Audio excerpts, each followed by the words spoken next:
Hello guys, in today's video I'm going to show you how to fix black screen on Counter-Strike 2.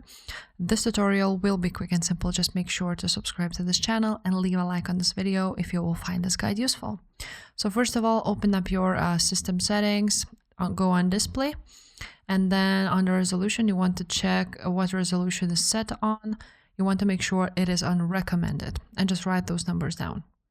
Now, if it's unrecommended, now you want to go on Counter-Strike on Steam, right click on it, go to properties.